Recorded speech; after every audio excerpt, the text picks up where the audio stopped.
आज हम इस मॉड्यूल में बात करेंगे ट्रैक एंड साइंस की, या जिनको हम एनिमल एविडेंसेज भी कहते हैं, प्राणियों के प्रमाण भी कहते हैं।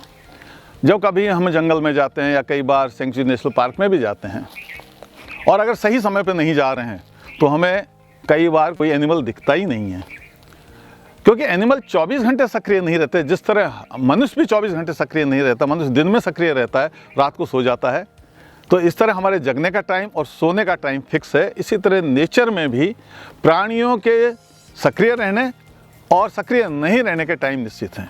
कुछ प्राणी दिन में सक्रिय रहते हैं, इनको हम डायूर्नल या दिनचर कहते हैं, और ये रात को सो जाते हैं। कुछ प्राणी ऐसे हैं जो रात को सक्रिय रहते हैं और दिन में सोते हैं, इनको हम नॉक्टर्नल कहते हैं। कुछ ऐसे हैं दिन में या रात में ये सुस्त रहते हैं, छुपे रहते हैं, लेकिन सुबह और शाम ही एक्टिव होते हैं, इनको हम क्रिपस्कुलर कहते हैं। तो अगर हम ऑड आवर्स में जा रहे हैं, यानी कि हम ऐसे समय जा रहे हैं जब प्राणियों की सक्रियता का समय नहीं चल रहा है, वो कहीं कहीं अपना खाना लेकर, पानी पीकर, अपनी जैविक जो दैनिक रूटीन की क्रियाएं कर कर वो कहीं न कहीं छुप गए हैं या सोने चले गए हैं या विश्राम कर रहे हैं, तो हमें एनिमल दिखेंगे ही नहीं। तो इसका ये मतलब नहीं कि उस जंगल में या जहाँ हम घूम रहे हैं वहाँ कोई एनिमल है ही नहीं, प्राणी है ही नहीं। नहीं, वहाँ प्राणी भले ही नहीं हो, लेकिन हम अगर प्राणियों के प्रमाण को, एविडेंसेज को अगर जानते हैं, ढूंढना जानते हैं, समझना जानते हैं, उनका इंटरप्रिटेशन जानते हैं, तो हमें लगेगा हमारे चारों तरफ प्राणियों की उपस्थिति के प्रमाण बिखरे पड़े हैं। तो ये जो प्राणियों की उपस्थिति को बताने वाले चिन्ह हैं, साइंस हैं, वो कहलाते हैं एनिमल एविडेंसेज या ट्रैक एंड साइंस कहलाते हैं। खासतौर से हम जिस तरह हम सड़कों पर चलते हैं, रास्तों पर चलते हैं, इसी तरह प्राणी भी जंगलों में, कुछ प्राणी खास रास्तों पर कुछ खास स्टाइल, कुछ तरीके से चलते हैं। तो उन ट्रैक या उनके जो रास्ते हैं या जो उनकी पगडंडियाँ हैं या उनके जो एनिमल ट्रेल्स हैं, उन पर ये साइंस सबसे ज़्यादा मिलते हैं। तो हम अगर ट्रेल्स पर जाते हैं, ट्रैक्स पर जाते हैं जंगलों में, उनके जानवरों के गेम ट्रेल्स पर जाते हैं, तो वहाँ हमको ये एविडेंसेस सबसे ज़्यादा देखने को मिलते हैं। अगर हम जंगल में जाएं तो हमें सबसे ज़्यादा एविडेंस कहाँ मिल सकते हैं? वहाँ मिलेंगे जहाँ एनिमल अपनी ज़्यादा एक्टिविटीज़ करने आते हैं। ज़्यादा एक्टिविटीज़ एनिमल कहाँ कहाँ करते हैं? एक तो वो जगह जहाँ वो पानी पीते हैं, जिनको हम वाटर होल कहते हैं। वाटर होल के पास 24 घंटे में एक बार तो एनिमल को आना ही पड़ेगा, पानी पी के जाएगा। तो आएगा तो वहाँ देखिए कुछ न कुछ उसके पैरों के निशान आएंगे, कुछ कीचड़ में लौटने के निशान आएंगे, या कोई दूसरे निशान छोड़। तो वाटर होल एक ऐसी जगह है जहाँ काफ़ी एविडेंसेज, काफ़ी साइन मिल सकते हैं। इसी तरह जो रास्ते हैं जिन पर एनिमल चलते हैं, जिनको बीटिंग पाथ भी कहते हैं या गेम ट्रेल्स भी कहते हैं, अगर हमको उन रास्तों को पहचानना आता है, जंगलों में उन रास्तों को ढूंढना आता है, देखना आता है, उन रास्तों पर अगर हम धीरे धीरे, हम वाहन पर नहीं चलना है, पैदल चलेंगे, क्योंकि अगर वाहन से चलेंगे तो वाहन के पहिए से जो उस चिन्ह बने हैं वो तो चिन्ह खत्म हो जाएंगे। लेकिन अगर हम पैदल चलें और धीरे धीरे हमारी नज़रें सावधानीपूर्वक उनको रास्ते पर खोजते हुए चलें, तो हमें बहुत सारे साइन मिलेंगे, जैसे पैरों के निशान, किसी घसीट के निशान, उनके मल मूत्र के निशान। और कई बार जब एनिमल आगे बढ़ता है अपने रास्ते पर, तो दाएं बाएं वृक्षों पर कई बार मूत्र त्यागते हैं, तो कई बार नाखूनों से अपने खरोंच करते हैं। तो खरोंचों के निशान भी हमें वृक्षों पर भी मिल सकते हैं, ज़मीन पर भी खरोंचों के निशान मिल सकते हैं। ये सब एनिमल एविडेंसेज हैं। और अगर हमको ये पहचानना आता है खरोंचों को, तो उसको देखकर हम ये भी बता सकते हैं किस जाति का है। कई बार तो हम यहाँ तक भी बता सकते हैं किस समय किया होगा। तो वो भी एनिमल एविडेंसेज के बहुत अच्छी जगह हैं। कई बार जहाँ प्राणी खाना लेता है, खासतौर से कुछ मांसाहारी जानवर जहाँ अपना शिकार करते हैं, जहाँ किल पड़ा हुआ है, उस किल के आसपास खाने के दौरान वो उसके चारों तरफ घूमते हैं, कभी इधर खींचते हैं, कभी उधर खींचते हैं। तो इस तरह जो उसको ड्रैगिंग करने में काफ़ी साइन वहाँ आ जाते हैं। और कई बार जब मांसाहारी जानवर अपने शिकार का पेट फाड़ता है, तो पेट में से बहुत सारे जो अपच चीज़ें हैं या बहुत सारे शरीर के भाग हैं, वो वहीं आसपास बिखर जाते हैं। जैसे मान लीजिए किसी टाइगर ने हिरण को मारा है, तो हिरण के पेट में बहुत सारा भूसा, चारा भरा हुआ है, वो चारा बाहर निकल जाएगा। और अगर वो एनिमल को पूरी तरह खा भी जाएगा या कोई दूसरा एनिमल उसको घसीट कर दूर ले जाएगा, तो अभी वो पेट से निकला हुआ चारा और वो जो नमी है और साथ ही कुछ ऑयल, फैटी जो चीज़ें हैं, उससे मिट्टी का रंग भी चेंज हो जाता है। तो वहाँ देख के हमें साइन मिल जाएगा कि यहाँ किसी एनिमल को किल किया है। तो इसको इंजेस्टा कहते हैं, तो मारे हुए किल के इंजेस्टा। तो हम जो इस तरह जो किल वाली जगह हैं या एनिमल जहाँ खाना खाते हैं वहाँ भी एनिमल के साइन ज़्यादा मिलते हैं। इसलिए बहुत सारी जगह ऐसी हैं जहाँ एनिमल ब्रीडिंग करते हैं, उनके घोंसलों की जगह, उनकी गुफाएं जहाँ वो लेटरिंग करते हैं, लेटरिंग का मतलब अपने बच्चे पैदा करते हैं, बच्चों को जन्म देते हैं, या घोंसले जहाँ अंडे देते हैं, यहाँ कई गतिविधियाँ उनकी चलती रहती हैं, ये भी एक अच्छे साइन हैं। तो ये वो जगह हैं जहाँ हमें एनिमल साइन जो है एनिमल के होने के निशान मिलते रहते हैं। कुछ निशानों पे हम बात करना चाहेंगे ताकि हमें पता लगे क्या क्या एक जंगल में हमें निशान मिल सकते हैं, कैसे हम उनको ढूंढें। जैसे मैंने कहा, हम अगर सावधानी पूर्वक धीमी गति से बिल्कुल सावचेत होकर चल रहे हैं तो हम उन साइनों को पहचान सकते। जैसे हम जब चलते हैं हमारे पैर के निशान आते हैं, ऐसे एनिमल जब चलेगा तो उनके भी पैरों के निशान आएंगे। तो ये निशान हम कहाँ ढूंढें? हम ऐसी जगह ढूंढें जहाँ रास्ते में थोड़ी नरम मिट्टी दिख रही हो, घास के लॉन पे नहीं मिलेंगे, चट्टानों पे नहीं मिलेंगे, या कहीं मिट्टी दबी हुई कठोर है वहाँ भी निशान नहीं मिलेंगे। लेकिन जहाँ मिट्टी थोड़ी सी नरम है या पानी पीने की जगह के आसपास जहाँ थोड़ी सी मिट्टी कीचड़ जैसी है, वहाँ उनके पैरों के निशान बहुत आराम से, या उनके ज़मीन में लौटने के निशान बहुत आराम से बनते हैं। तो हम उनको निशानों को ढूंढ सकते हैं। अगर हम ट्रेल पर जाएं तो जो भी टाइगर है, पैंथर है या लायन है, जब ये चलते हैं तो अपने पैरों के निशान ये छोड़ते जाते हैं। इन निशानों को अगर हम ध्यान से देखें तो हम ये भी बता दें किस एनिमल का निशान है। जैसे कैट वर्ग का अगर कोई प्राणी गया है, पैंथर है हमारा, टाइगर है, लायन है, या कोई भी छोटी कैट, लेसर कैट अगर गई है, अगर हम इनके निशान को देखें तो एक पैड दिखाई देगा। पैड के आगे की तरफ हमें 4 उंगलियों के निशान दिखाई देंगे, लेकिन नाखून के निशान नहीं दिखाई देंगे। यानी कि पैड का और जो पैड के आगे उंगलियों के निशान प्रेजेंट है, नाखून का निशान नहीं, क्योंकि नाखून बिल्लियों में बाहर निकले ही नहीं रहते। वो उंगलियों में एक खास जगह होती है, पॉकेट्स, उनमें छुपे रहते हैं। जब उनको अटैक करना होता है किसी एनिमल पर, सिर्फ नाखून तभी बाहर निकलता है। तो जब एनिमल साधारण मूवमेंट कर रहा है, ऑर्डिनरी ढंग से चल रहा है, सामान्य चाल चल रहा है, तो नाखून बाहर होते ही नहीं। जब नाखून नहीं होते बाहर तो पग मार्क के साथ, यानी पैर के प्रिंट के साथ नाखून का निशान नहीं आएगा। इससे हम फौरन समझ जाएंगे कि ये किसी न किसी कैट ग्रुप का पग मार्क है। और हम थंब रूल, जंगल में अगर जाएं तो थंब रूल ये है, अगर लगभग 4 या 5 उंगली के नीचे पूरा पग मार्क ढक जाता है तो ये किसी पैंथर का पग मार्क है। और अगर लगभग 7 या 8 उंगल के नीचे छुप रहा है, ये किसी टाइगर का पग मार्क है। और 2 उंगलियों के नीचे छुप रहा है तो ये किसी लेसर कैट, छोटी कैट का पग मार्क है। तो थंब रूल से भी हम देखिए उसको आराम से कि ये किस एनिमल का है। और उसकी शार्पनेस को देखिए, हवा चलेगी तो उसकी शार्पनेस खत्म हो जाती है, तो इसका मतलब एनिमल को गए हुए काफ़ी देर हो गई है। और अभी फीचर्स बिल्कुल शार्प हैं, इसका मतलब एनिमल को गए हुए ज़्यादा वक्त नहीं हुआ है। तो इस तरह पगमार्क, और अगर पगमार्क के आगे नाखूनों का निशान भी मिल रहा है, पैड भी मिल रहा है, तलवे का पैड भी मिल रहा है, उंगलियों के निशान मिल रहे हैं, और उंगली के सामने नाखूनों के निशान भी मिल रहे हैं, इसका मतलब किसी डॉग फैमिली का यहाँ ही ना कहे, क्योंकि इनके नाखून हमेशा बाहर रहते हैं। तो हम एनिमल का आइडेंटिफिकेशन भी कर सकते हैं। और अगर एक बड़े पगमार्क के साथ छोटे पगमार्क भी चल रहे हैं, इसका मतलब मदर के साथ शायद बच्चे भी गए हैं, इसलिए तो एक से अधिक पगमार्क साथ साथ कभी दाएं कभी बाएं छोटे बच्चों के पगमार्क मिल रहे हैं। तो इस तरह पगमार्क एक बहुत अच्छा एविडेंस है। जंगलों में आवाज़ें भी बहुत इंपॉर्टेंट हैं। आवाज़ों के विज्ञान को एकॉस्टिक्स कहते हैं, एक विज्ञान है, आवाज़ विज्ञान।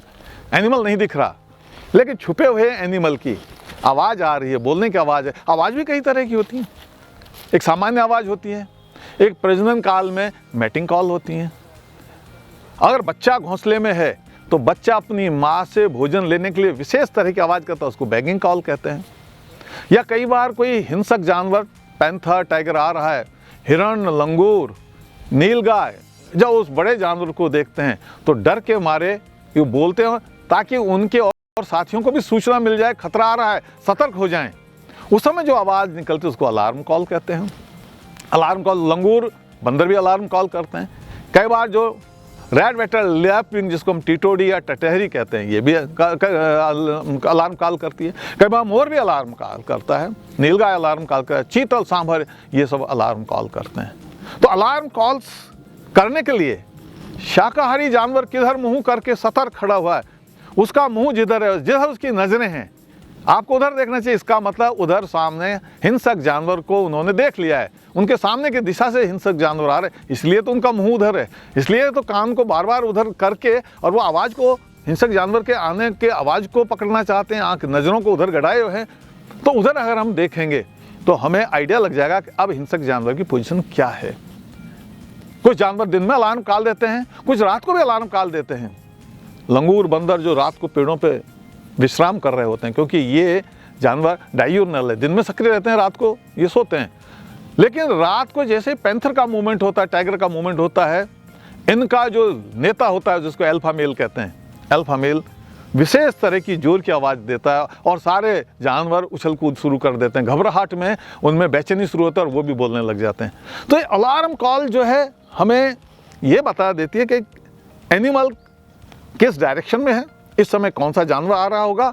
और जो अलार्म कॉल कर रहा है वो एनिमल भले ही नहीं दिख रहा है, लेकिन उसकी आवाज़ को हम पहचान सकते हैं कि सांभर बोल रहा है, नीलगाय बोल रहा है, चीतल बोल रहा है, या कौन सा पक्षी बोल रहा है और किस उद्देश्य से बोल रहा है।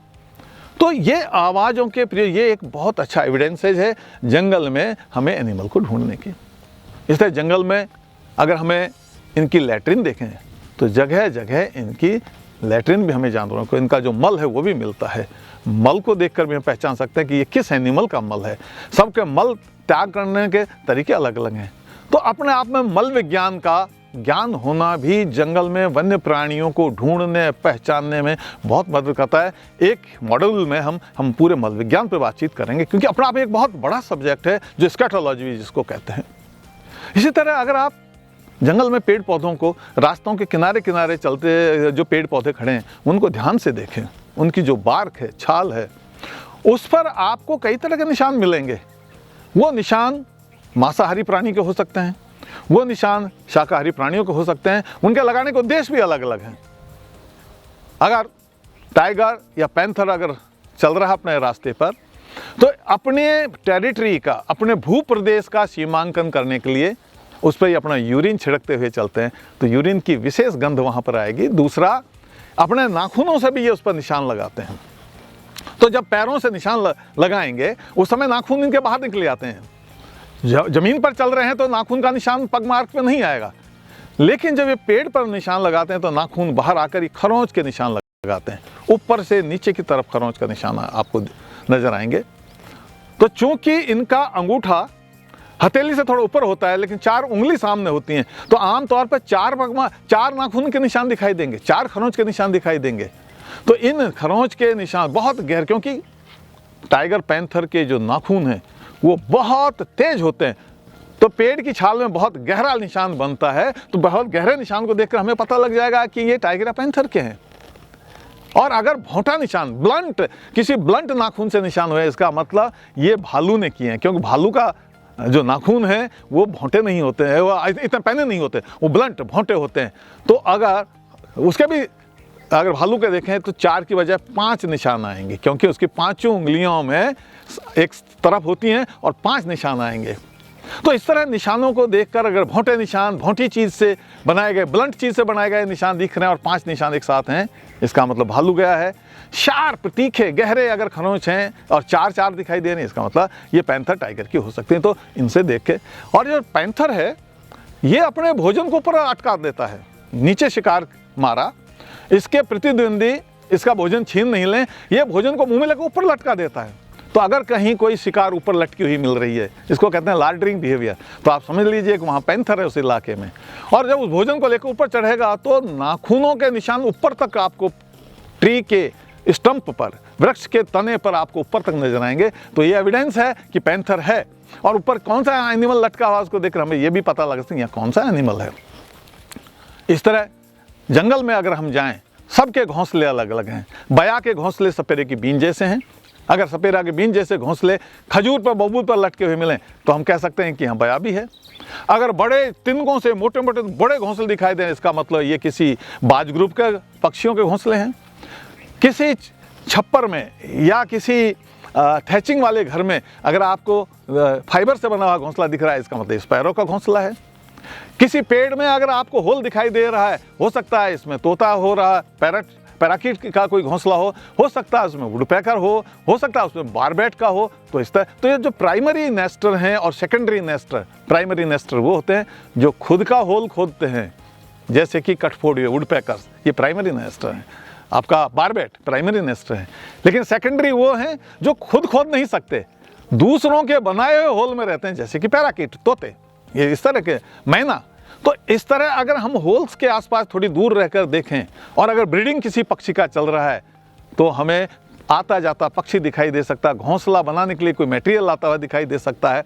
इस तरह अगर हम शाम को कहीं जंगल में जाएं तो बहुत सारे शाम को आपको चिरपिंग की, चींच-चिहाट की आवाज़ आपको सुनाई देगी, क्योंकि बहुत सारे बर्ड आकर एक साथ ही रात को विश्राम करते हैं और सबको इकट्ठा करने के लिए उस समय उनका बोलने का प्रक्रम चल रहा है। तो इसका मतलब जो बैठने के लिए, सोने के लिए जो ये चिरपिंग करते हैं, इसको कहते हैं रूस्टिंग कॉल हो रही हैं, और उस जगह को रूस्टिंग साइट कहते हैं। तो वहाँ आपको बहुत सारे पक्षी मिल सकते हैं। तो इस तरह नेचर में हमें बहुत तरह के एविडेंसेज हमें मिल जाएंगी। उन एविडेंसेज के इंटरप्रिटेशन हमें आना चाहिए। हिंसक जानवर जो कई बार प्राणी को मारता है, अपने शिकार को छोड़ जाता है, हम कहेंगे ये किल पड़ा हुआ है, तो ये किल भी एक बहुत अच्छा एविडेंस है। कई बार उस किल को जहाँ मारा है उससे घसीट कर दूसरी जगह ले जाता है, तो जहाँ घसीटेगा बहुत सारी घास या झाड़ियाँ घसीटने की दिशा में मुड़ जाती हैं, और मुड़ने की वजह से ऐसा लगा कोई चीज़ घसीट कर ले जाई गई है। इसको ड्रैगिंग साइन कहते हैं। तो ड्रैगिंग साइन से भी हमें पता कि किसने घसीटा होगा, और वहाँ खाने के तरीके से भी हमें पता लगा किसने। जैसे पैंथर है, ये कई बार पेट को फाड़ देता है, उधर से भी खाना स्टार्ट कर देता है, पुट्ठों की तरफ से भी खाता है। लेकिन टाइगर है, आमतौर पर पुट्ठों की तरफ से खाता है। तो खाने के जो तरीके हैं और मरे हुए जानवर के आसपास जो पगमार्क हैं, उनको देखकर भी हमें आइडिया लग जाता है कि ये किस प्राणी का किल है, किस प्राणी ने इसको मारा है या इसको ड्रैगिंग करके यहाँ पर लाया है। टाइगर कई बार अपने शिकार को मारकर झाड़ियों में छुपाता है, ये पेड़ के ऊपर नहीं ले जाता है। इसका मतलब झाड़ियों से छुपा हुआ है, इसका मतलब टाइगर ने मारा है, यहाँ टाइगर है, और पेड़ के ऊपर लटकाया हुआ है, इसका मतलब पैंथर है। और इसी तरह हम मल को देखते हैं, अगर किसी की मल में सफ़ेद रंग का है और हड्डियों के टुकड़े ज़्यादा हैं, इसका मतलब ये जरक की लैट्रिन है, क्योंकि जरक हड्डियों को खाता है। इस तरह से एविडेंसेज को हमें ढूंढना चाहिए, इंटरप्रिटेशन करना चाहिए। हमें एनिमल की आदतों का पता होना चाहिए, एनिमल की आदत से हमको उस एविडेंस को लिंक करना चाहिए। उससे लिंक करने से हम एनिमल को बहुत आराम से आइडेंटिफाई कर सकते हैं कौन सा एनिमल ने किया होगा। जैसे सुअर को हम देखें, सुअर कीचड़ में लौटता है, और कीचड़ में लौटने के बाद में वो पेड़ के ऊपर तने पर अपनी कीचड़ को लथेड़ देता है, वो अपनी खुजली करता है, तो वहाँ कीचड़ अगर मिल जाएगी। इसी तरह जो हिरण है, डियर में नर डियर अपने सींग पर जो वालवेट है, चमड़ी है, उसको उतारने के लिए ये पिछले पैरों पर खड़ा हो जाता है और एंटलर को, अपने सींग को, एंटलर को ऊपर ये रगड़ करके उसको छीलता है, जिससे पेड़ की छाल भी छिल जाती है। इसको पिचिंग बिहेवियर कहते हैं। तो जितना ऊंचा ये निशान लगाते हैं चीतल, सांभर, फीमेल उसको ऑप्ट करती है। तो अगर ऐसे पेड़ ऊंचाई में छिले हुए मिलते हैं, डीबार्किंग मिलती है, इसका मतलब यहाँ पर डियर, हिरण है। और अगर ये छिलने के निशान तलहटी एरिया में है, ये चीतल का निशान है। और अगर पहाड़ी में ऊपर की तरफ ऐसे छिलने के निशान है, डीबार्किंग, इसका मतलब सांभर का ये एरिया, यहाँ पर सांभर है, क्योंकि सांभर पहाड़ियों में ऊपर की तरफ रहते हैं, चीतल नीचे की तरफ रहते हैं। तो इस तरह से हम एनिमल एविडेंस का अगर हमें ज्ञान है तो हम बहुत आनंदित होकर, जंगल में एनिमल नहीं मिले तो भी हमारी यात्रा बहुत सकारात्मक, फ्रूटफुल, आनंददायक हो सकती है। साथ ही हमें निराश होने की कोई ज़रूरत नहीं कि यहाँ एनिमल दिखा ही नहीं। एनिमल्स के इतने एविडेंसेज हैं, उनको देखकर आपका मन प्रफुल्लित हो जाता है। और यहाँ तक इन एविडेंसेज से हम एनिमल की काउंटिंग भी कर सकते हैं। अगर ज़्यादा एनिमल होंगे तो ज़्यादा एविडेंसेज मिलेंगे, एनिमल कम होंगे एविडेंसेज कम मिलेंगे, और एनिमल नहीं होंगे तो एविडेंसेज होंगे ही नहीं। तो एविडेंसेज का होना, नहीं होना, कम होना एनिमल की संख्या को कोरिलेट करता है, उससे हम उनकी पॉपुलेशन का भी एक एस्टिमेशन कर सकते हैं। तो इसलिए जब भी आप जंगल में जाएँ, एनिमल को देखिए, अच्छी बात है, लेकिन एविडेंसेज को भी जरूर देखिए और दिखाइए। और एनिमल नहीं भी दिख रहे हैं, एविडेंसेज को जरूर सावधानी पूर्वक देखिए, समझिए और उसका आनंद लीजिए और अपने ज्ञान को बढ़ाइए। बहुत बहुत धन्यवाद। हम इसके बारे में जब एक और मॉड्यूल देखेंगे स्कैटोलॉजी, तो एविडेंसेज की इस श्रृंखला में वहाँ हम और ज़्यादा भी सीखेंगे। धन्यवाद।